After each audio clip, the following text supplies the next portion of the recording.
Before we begin, viewer discretion is strongly advised. The following is for educational and entertainment purposes only. This is the verbatim federal courtroom testimony of the Sean Diddy Combs trial, as reported by Inner City Press. Millions have watched Ashton Kutcher play the charming prankster, the goofy heartthrob, or the savvy tech investor, but on a humid spring morning in a Manhattan courtroom, that same man stepped forward, not as a celebrity, but as a witness in one of the most disturbing celebrity trials in modern history, with Sean Diddy Combs facing a sweeping list of charges ranging from sex trafficking to organized abuse. Kutcher, once a member of Diddy's infamous Hollywood rap pack, had no choice but to take the stand. The silence filled the room, and then Ashton spoke. What followed left the court stunned. Kutcher wasn't just there to distance himself from Diddy, he was there to reveal something nobody expected: a shocking admission of betrayal and a secret that may change everything. This is the moment Ashton Kutcher turned witness. This is the story of the day he broke his silence. The atmosphere in the courtroom was tense, unusually so even for a case already saturated with bombshell revelations.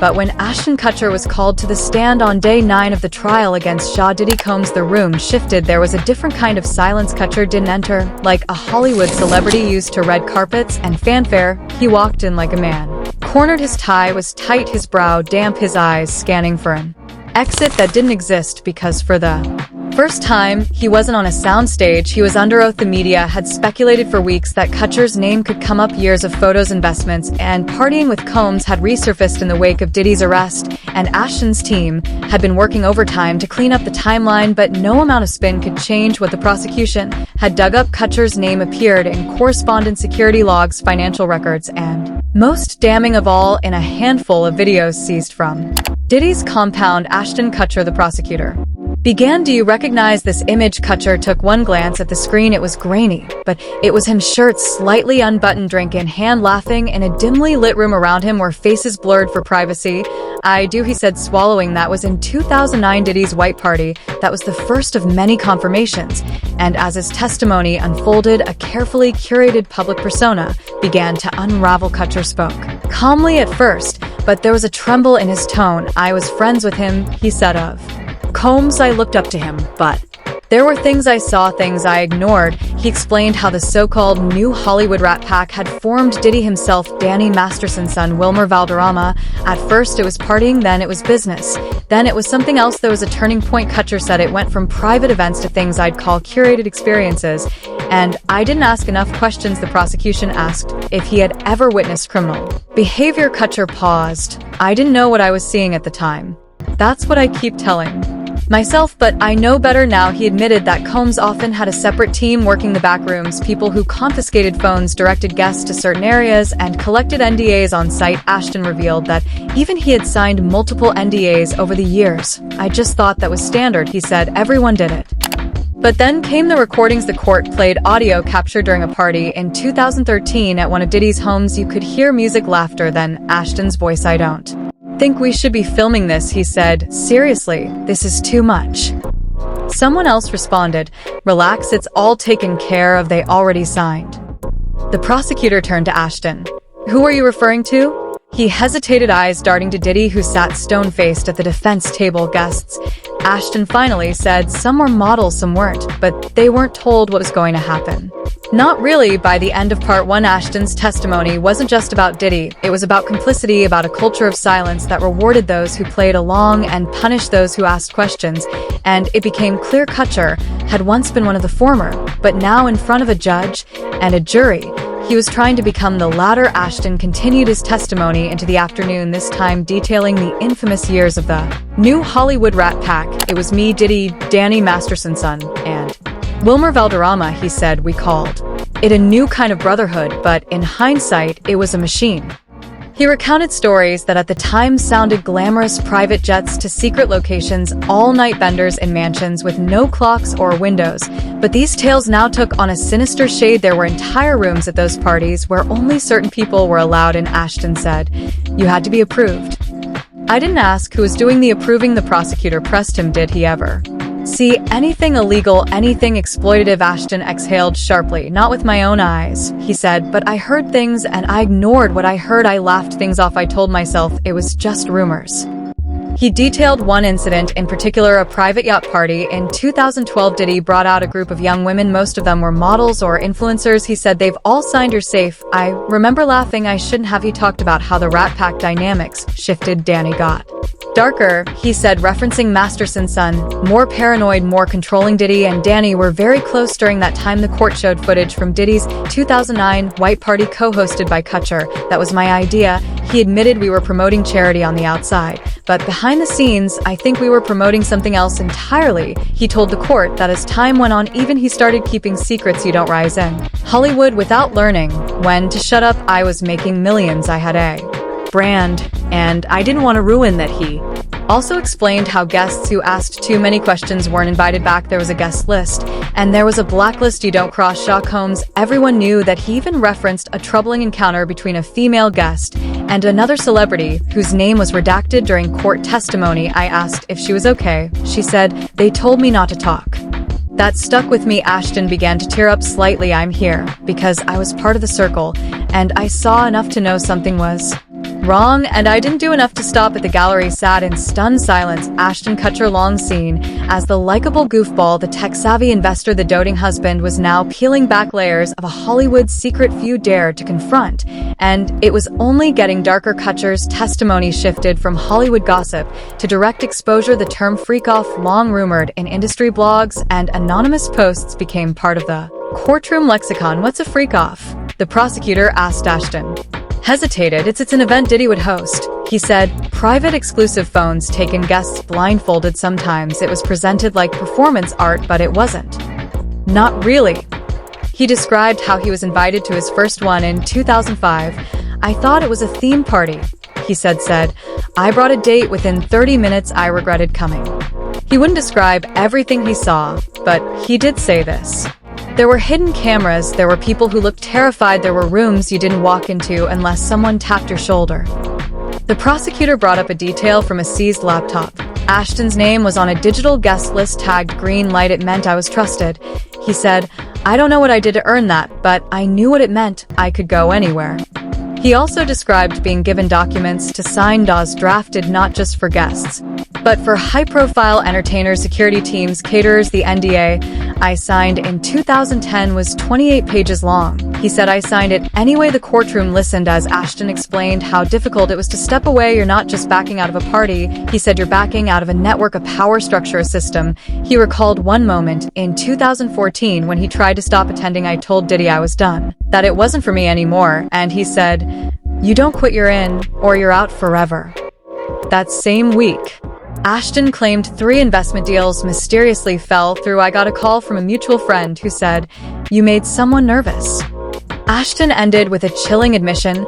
"I was afraid not just for my career, but for my family." He had reach, and people don't understand. He didn't need to raise his voice. All he had to do was stop returning your calls. That was enough to destroy someone. And with that, the courtroom broke for recess, but nobody moved because Ashton Kutcher, for the first time in decades, was finally telling the truth. Once the court resumed, the focus turned away from parties and into something far more calculated: the financial and business ties that had quietly fueled the lifestyle Ashton Kutcher and Sean Diddy Combs had constructed. This wasn't just about what happened behind velvet ropes, it was about what funded it. Kutcher had long been considered a savvy investor, from early tech startups to massive venture capital plays. He had positioned himself as Hollywood's bridge to Silicon Valley, but as he explained the network behind it all, a pattern emerged. Many of his deals overlapped with names now caught in the crossfire of Diddy's scandal. "In 2009, I started getting involved in more than just entertainment," he said.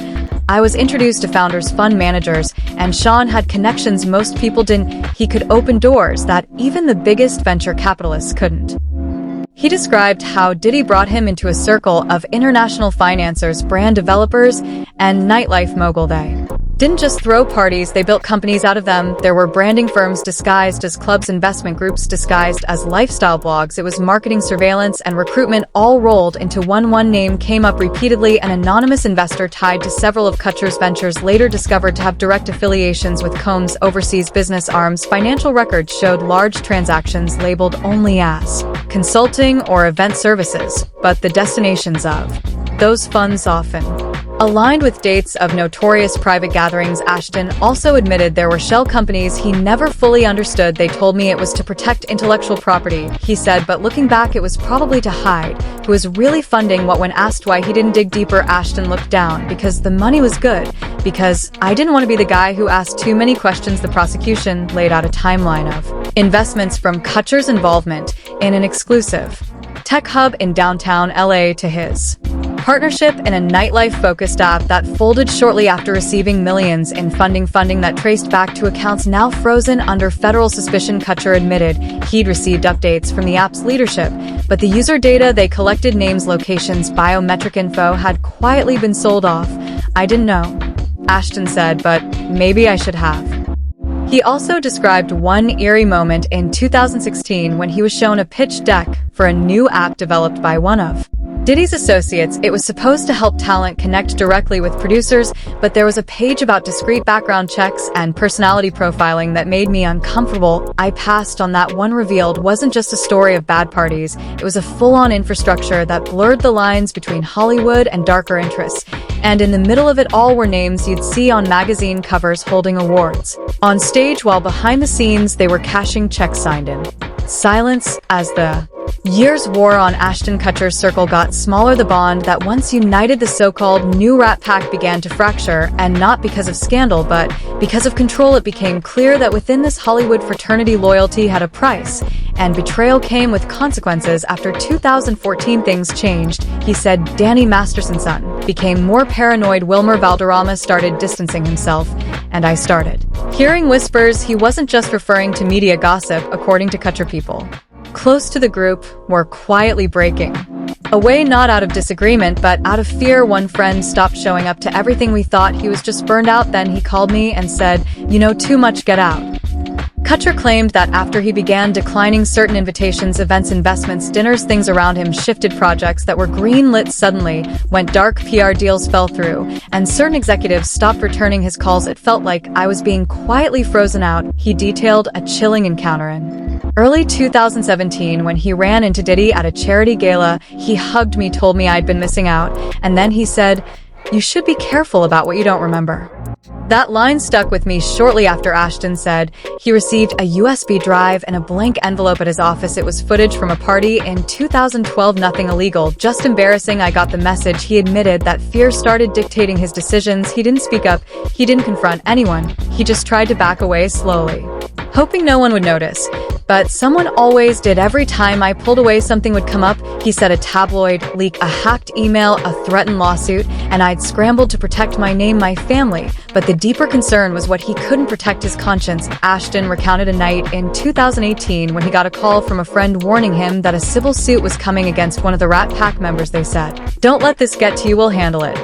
That's when I realized this wasn't just friendship anymore. This was damage control. He began distancing himself from everyone involved, quietly moving funds, severing ties, reworking contracts.